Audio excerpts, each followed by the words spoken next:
Live to the Old Bailey now. 19-year-old Matthew King being sentenced after admitting to planned terror attacks in London. This is the court hearing. From the UK to an area of Syria controlled by ISIS to participate in ISIS activities. That would have involved you using serious violence yourself or endangering the lives of others. Also, by the plea, you accept an intention to commit an act of serious violence against the person or endangering the life of a person here in the UK, specifically either a member of the armed forces or a police officer.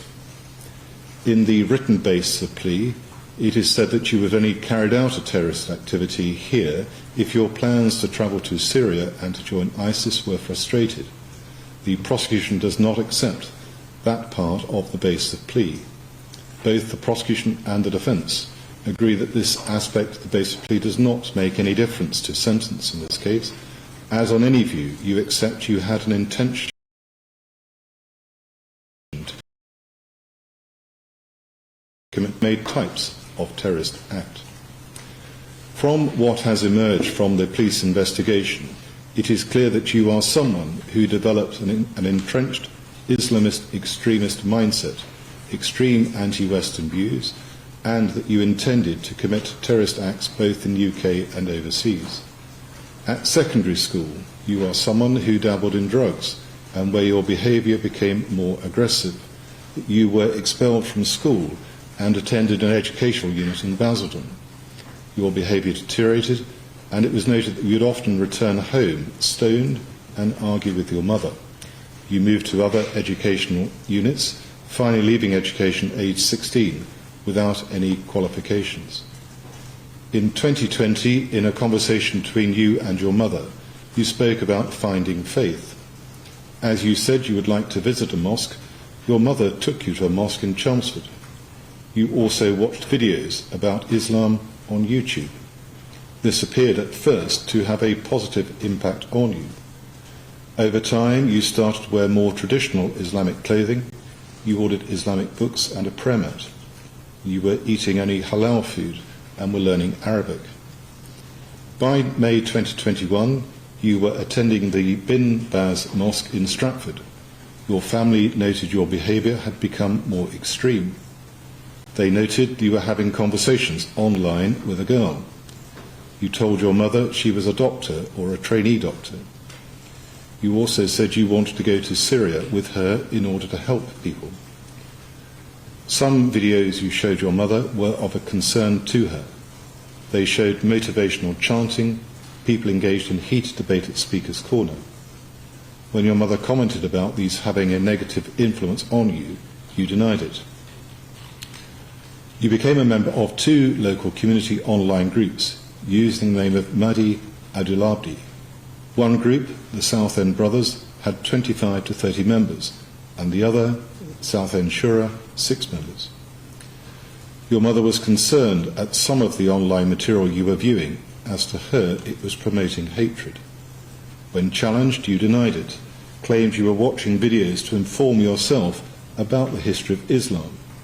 You also said you did not believe in terrorism. Your mother, very correctly, made contact with Prevent. In December 2021, you registered as a customer for the Knife Warehouse. Although you signed up for their regular newsletters, you did not place any orders. However, soon afterwards, in January 2022, you carried out searches on the internet for ISIS knife tactical training and ISIS knife tactical training video. I note that the last login to the Knife Warehouse site was on the 3rd of January 2022. In March 2022, you made notes on your phone about detonating homemade bombs. Later in March 2022, you recorded a video at Stratford train station on your mobile. The video shows the back of a uniformed police officer. In other videos, you appear to be noting the location of CCTV cameras. 2 days later, you bought a pair of combat specs, ops glasses, military-style glasses, and military-style combat gloves. In April 2022, you used your phone to record yourself walking near the barracks of the 7th Rifles Regiment with a nasheed promoting violent rhetoric overlaid in the recording. the rhetoric speaks of killing with rage and hate. In April 2022, you made a derogatory comment about Imran Khan, the former Pakistani Prime Minister. Your comment drew condemnation from the Southend brothers. You then uploaded a video of a still image of a male holding a knife with another nasheed playing in Arabic. As a result, you were reported to the Mosque Committee at the Essex Jam Mosque, and they decided you were no longer welcome and that you would be asked to leave if you attended in the future. You were noted by one of those at the mosque to be talking and on occasion joking about jihad and war. It was noted that your WhatsApp status was changed to "kill the non-Muslims" wherever you see them. Members of the various mosques you attended warned you about your behaviour.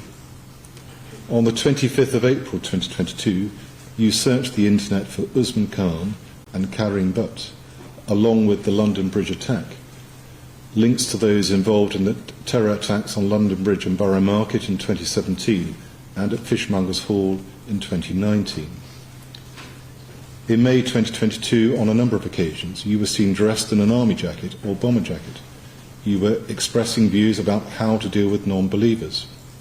Also that month, you recorded yourself reciting words in Arabic, referring to jihad, and there are images of you with captions on the difference between suicide and martyrdom, and with a black flag.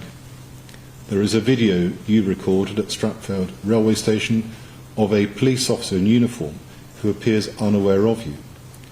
On that video, you can be heard to say the following. There is another one over there as well. Also in May, you were in conversation online with Miss A. Amongst messages passing between the two of you are comments about taking part in violent jihad in Syria. You write as follows: "When I arrive to the land of martyrs, my goal is to die on the battlefield while trying to kill the kuffar. If you can encourage me to do that, then Abdullah, and I just want to die a martyr." Miss A responded supportively. There were further exchanges between the two of you, and you made the comment, "Let's race for it, inshallah." On the same day as these exchanges, you searched on the internet for Manchester bomber, terror attack, and Streatham attack. The following day, you searched for Salman Abedi on the internet. The same day, you recorded footage of yourself close to Stratford Magistrates Court with 4 uniformed officers by the court building. You later posted an image of the officers on Snapchat with the caption, "Target acquired." A few days later, you searched the internet for jihadi husband and wife. Various chat threads discussed arrested terrorist offenders and likely sentences. Also, on other days in May, there were ongoing chats between you and Miss A. There are references to seeing you in the news, waging war and training for jihad. Miss A is encouraging in her responses. In one message, you write, "TBH, I just want to get my hands on an American Marine or a British Marine."